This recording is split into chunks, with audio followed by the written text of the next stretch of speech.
when I let Birdie Bird have a close-up with the flame and the candle, close enough to where he could experience it, he has been transfixed by it. I tried to put into words the way he's acting, and this music just came on. Deep Mystery by Jean Serre, Lumia Nights.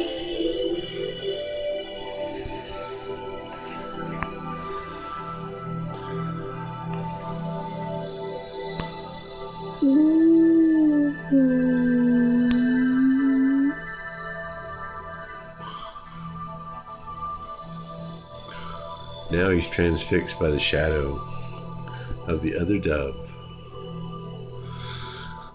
The shadow of the other dove, which you can't really see because the camera is causing it. Maybe I could do it this way. I can't see it in here, but I see the shadow there.